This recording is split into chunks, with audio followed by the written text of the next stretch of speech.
Hi, this is SHAMBHAVI. Welcome to my weekly podcast about spirituality, love, death, devotion, and waking up while living in a messy world. The SATSANG with SHAMBHAVI podcast is recorded live each week with students of our nonprofit community, Jayakula.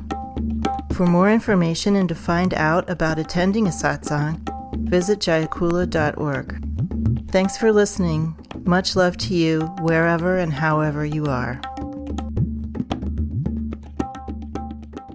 An idea of empowerment that is of us collecting siddhis is a very limited idea of empowerment from my perspective. And of course, it exists in this tradition, this sort of canonical figure of some male yogi who has extraordinary powers and can control nature and control other people. It's not like that doesn't exist. And of course, that kind of jibes pretty well with our culture. And that's why in the reception or importation or appropriation of this tradition into Euro-American culture, the focus has often been on acquiring some sort of extraordinary powers and having extraordinary experiences that you can then kind of brand yourself with. This is something that feels very familiar to people, I think. But if we switch the model of success to adaptation rather than command, control, and capture, then the idea of empowerment looks very different. That we can be relaxed and feel that we have what we need to adapt to our experience here in impermanence. To be able to mine whatever opportunity there is in every circumstance. That is a kind of confidence. Confidence not in our individual selves in that closed off kind of individualistic way, and a confidence that keeps needing to be reinforced by some sorts of achievements, but confidence in just nature, in the nature of reality, and our condition is an aspect of that. It's a kind of confidence that comes with ease and adaptive skill and clarity and clear perception and a sense of lightness about things. I would say even humor. That allows us to feel like we have not individually what it takes to adapt, but that we can draw on our sense of communion and collaboration and connection to this alive, aware reality in order to help us to adapt. That we have help, that we have support, that we have this indestructible Vajra nature, borrowing a term from Buddhism, but whatever. We don't have one like that, so it works. Yeah, so when I talk about empowerment, it really relates to encouragement too, because really since I was very, very little, I just had this strong conviction that we are much more than meets the eye, and that there's much more going on here than meets the eye, and that it's our job to discover that, right? I've just always had this feeling since I literally was like 3 years old that humans can be much more intelligent, much more compassionate, much more creative, much more bold, much more courageous, much more collaborative, much healthier. Since I was a little kid, I had this idea, not articulated, but a feeling that there was some kind of health beyond our ordinary version of health. Some kind of energetic, spiritual healthness. And I always wanted to find how could I embody that, and also how can I encourage other people to feel and understand that they're more, to express themselves more, to take more risks, to be more bold, to use more of your intelligence, to not feel that you have to conform out of fear. This has just been pretty much my single message ever since I was a little toddler. And I've just expressed it in many, many different ways. So if I want to encourage anything in anyone, it's that. And I think a lot of encouragement, if you're in a teacher position, comes from how you live and how you are. You know, it comes from the teachings, but also you have to be a living example of those teachings, at least to some degree, right? Somebody said to me just yesterday that they had been listening to the podcast about sincerity, the one that just came out this week. Well, actually, it was kind of about insincerity. They had been listening to this podcast about all the different ways people could be insincere, and I guess it kind of shone some sort of light on something for them. And then we were in teachings together, and later he said to me, "You are a beacon of sincerity and a model of sincerity and a sword of sincerity." A sword that when you see someone being in a certain condition that speaks to something you're working with in the moment, right? It can be a beacon, it can be encouragement, but it can also be like a sword, just to see it, not even to hear about it, right? Kind of shearing away any contrivance that you have around that thing, letting you experience what it is you've been faking, basically, or not embodying, and giving you a path. That is the kind of encouragement that I think is the best kind of encouragement, right? And this is why students who kind of understand what teachers are for and what studenting is, or we could say what teachering is and what studenting is, will know that being very observant of the teacher is part of it. Being very observant of how the teacher is showing up is part of it. And really letting that sink in and be somewhat of a mirror for you. Having more confidence to act more boldly in the world, to express your unique dimension more boldly, because we're so cowed into submission. I was just thinking during the chants, I don't know, I think things during the chants sometimes. I'm in Rahu Mahadasha right now. It's a very, very long, it's 18 years long. So you experience a lot of things during it. It's not only one flavor. But I always think of Rahu as a rebellious tween or teenager. And Rahu is associated with a certain kind of rebelliousness. And I'm definitely in a resurgence of rebelliousness right at the moment. I was wondering, how would I be relating to what's happening in Gasa if I weren't in Rahu Mahadasha? Maybe it would be a really different flavor. But anyway, right now I'm feeling very rebellious, and yeah, it's a really familiar feeling to me to feel like we're all just like being restrained or bound in some way, and we want to break out of our binds and break out of our restraints. So this is like the kind of empowerment or confidence in how things actually are, because we don't only get bound, we self-bind. There's very many ways in which fears that we have, or assumptions or projections that we have, cause us to self-limit in ways that we don't actually have to. That the pushback, if we expressed ourselves more, wouldn't be as bad as we imagine, or there wouldn't be as much that we stand to lose as we imagine there would be. But of course, then sometimes there is. So I'm not making any guarantees. But but there's really nothing worth giving up the expression of your unique dimension for. There's really nothing worth having if you have to give up the sparkling gem-like unique quality of this incarnation in order to just get by and not have people criticize you or something like that, or even lose something even worse. I saw the post that you did, a quote from Tilda the Swing, and I don't quite understand it. Could you read it for me? Because I don't have it in front of me. Absolutely. It's from 1988. She said, "If we don't accept loneliness, then capitalism wins hands down. Because capitalism is all about trying to convince people that if you can distract yourself, you can make it better. And it ain't true." Mm-hmm. Well, what I took from that, and I'm sure people could take different things from that, is that capitalism in its various guises asks us to accept very momentary comforts or actual empowerment or actual fulfillment. If we had actual fulfillment in an ordinary sense, I don't mean necessarily like self-realization, but that doesn't really have anything to do with it. But if we had ordinary fulfillment, things would have to be shared much more equally, right? And we would have to take care of things in a much, much, much better way.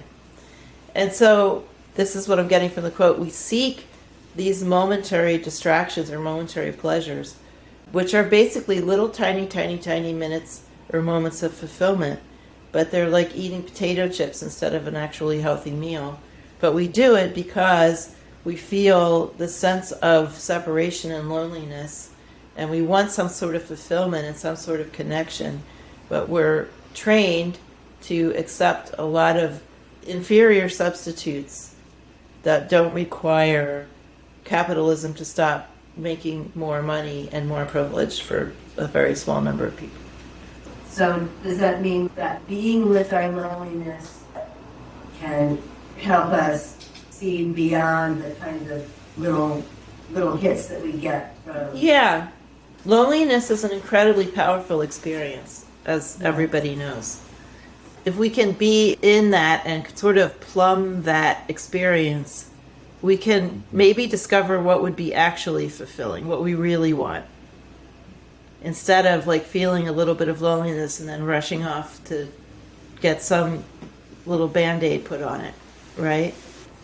I was just searingly lonely most of my childhood and young adulthood. I mean, really, like, sometimes it was almost unbearable. And I joke around because my mom would say stuff like, why don't you walk the dog? People meet people when they walk the dog. She would give me that kind of advice, which is, pretty good advice, but I knew that there was something I was lonely for that had nothing to do with how many friends I had or whether I had something to do that day or something. And I would just refuse to palliate that loneliness. I would refuse to assuage it. I would refuse. And I would just sit there or walk around feeling this pain. And eventually, I realized what it was. Eventually, many years later, I identified what it was that I really wanted. But it took sitting through all of that and not just detouring into something else. So, when we consider the meta version of it, and they're talking about the pandemic of loneliness right now. And how does that relate to that? First of all, everyone has been lonely throughout time. Because we are experiencing separation. And until we stop experiencing separation, and what does that mean to stop experiencing separation? It doesn't mean you meet someone walking the dog and you have a new friend. It means that you discover through the destruction of this simulacrum of separation, you discover that you have total intimacy with everything and everyone. That's what that means.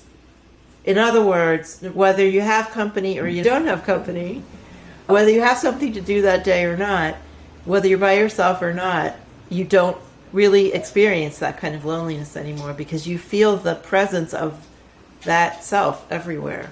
You might think someday, oh, I wish I had someone to hang out with. It's not like you never feel anything like that, but that sense of like deeper loneliness is something that you don't feel. At least I mean, after going through probably 2 decades of that loneliness, I don't experience it anymore.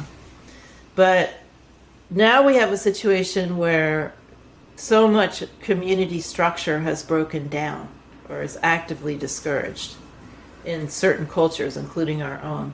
And mutual aid and support has broken down. And I think even the fact that our government is pretty much not only not taking care of people in a compassionate way, but is actually actively sucking out anything that could be called care or compassion or concern from its day-to-day workings.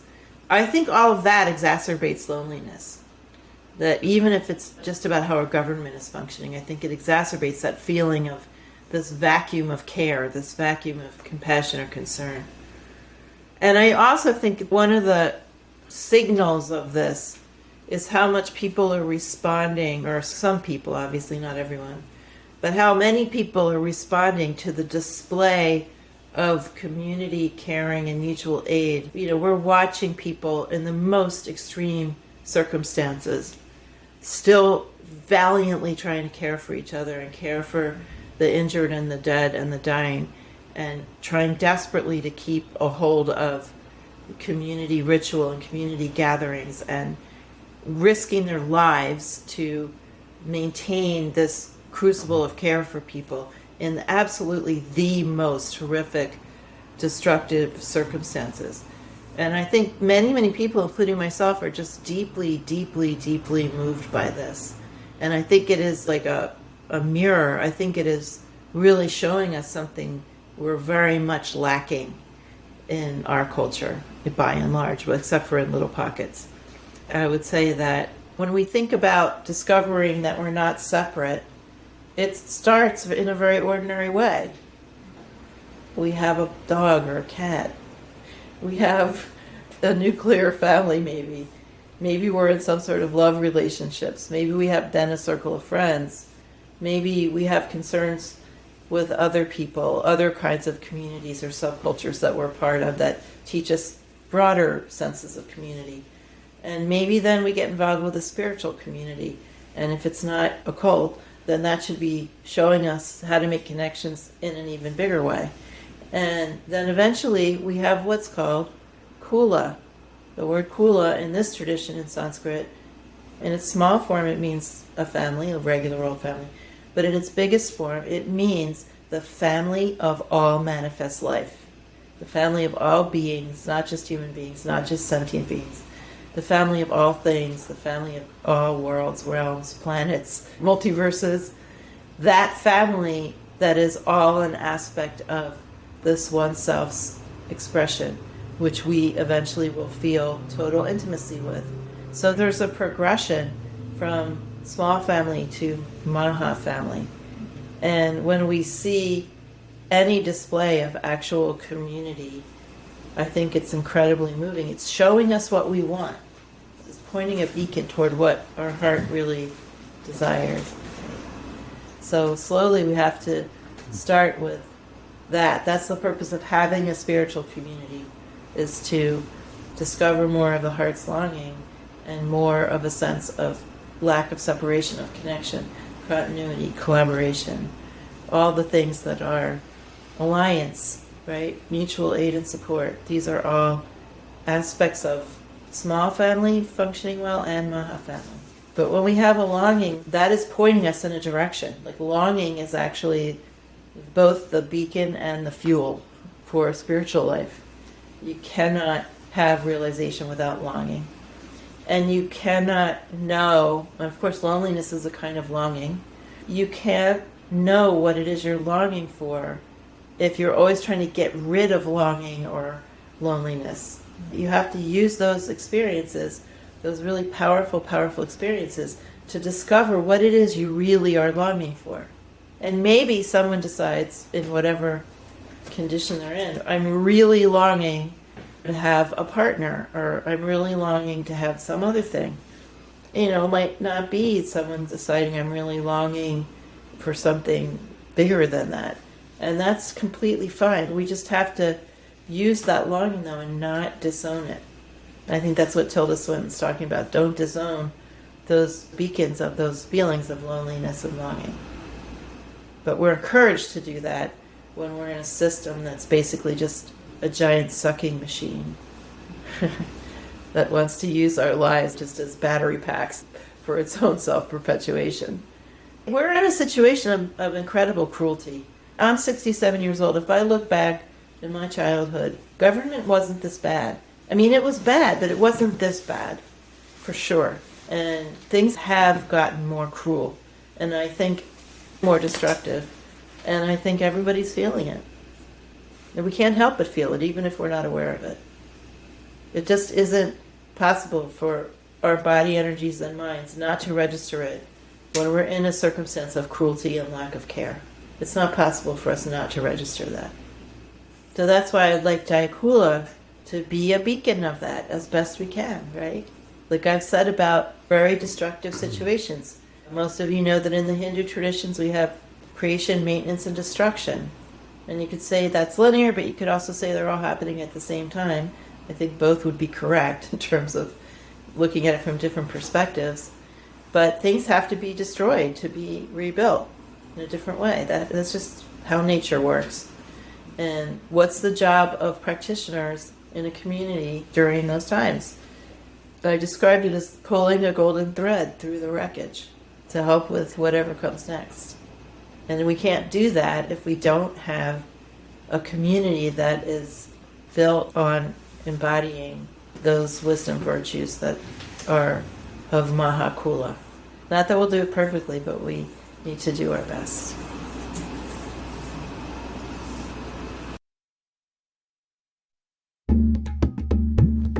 Satsang with Shambhavi is produced by Jayakula, a nonprofit community offering opportunities to learn and practice in the direct realization traditions of Trika Shaivism and Dzogchen.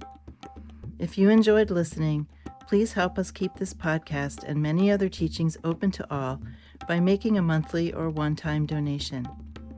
Visit jayakula.org to make a donation and explore more of our offerings.